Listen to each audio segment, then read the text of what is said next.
സഖാവിന് ഏറ്റവും ഇഷ്ടപ്പെട്ട mythological character കർണനാണെന്ന് കേട്ടിട്ടുണ്ട്. കർണൻ അത് ഇതിന്റെ അകത്ത് ഭാരതത്തിൽ കർണനെയാണോ ഭാരതത്തിൽ കർണനാ എന്റെ ആണോ? എന്റെ കാര്യം എന്താ കാരണം എന്ന് പറഞ്ഞാൽ സത്യസന്ധൻ കർണനാ, ആണോ? അർജുനല്ല. കർണൻ ഭയങ്കര ദാനശീലനല്ലേ? അതെ സാറ് പക്ഷെ അല്ല, പക്ഷെ സാറ് ഇത്തിരി പിശുക്ക് പിശുക്കില്ലല്ലോ. എന്റെ കൈ കൊടുക്കാറില്ല, ഡയറി ഒക്കെ സൂക്ഷിച്ചു അല്ലല്ല, അതൊക്കെ സൂക്ഷിച്ചു വെച്ചിട്ട് എന്റെ കയ്യിൽ പെശു വൈകിയും ഉണ്ടാവില്ല. അതെങ്ങനെയാന്നറിയാം, അത് സത്യമാണോ ടീച്ചർ?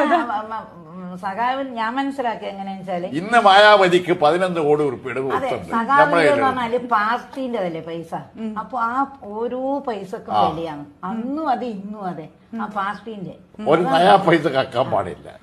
അത് വളരെ ഇപ്പൊ എനിക്ക് തന്നിട്ടുണ്ടെങ്കിൽ വേറെ അക്കൗണ്ടിന് പൈസ ഇത്ര തന്നു, അല്ലെങ്കിൽ ശാരദക്ക് ഇത്ര കൊടുത്തു, അത്ര വ്യക്തമായിട്ട് കണക്ക് എഴുതി വെക്കും. അപ്പൊ അന്നും എന്നോട് പറയും എനിക്ക് പൈസ എന്ന് പറഞ്ഞാൽ ഇത് എന്റെ പാർട്ടിയിലാണ്. അപ്പൊ അത് അങ്ങനെയൊന്നും ചെലവഴിക്കാൻ പറ്റുന്നു.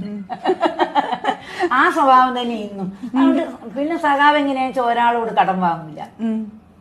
അങ്ങനെ സാധാരണ നമ്മളിപ്പം ഞങ്ങൾ ടീച്ചർമാരെല്ലാം അന്യനും കടം വാങ്ങുമ്പോൾ എന്തെല്ലാം ചെയ്യും.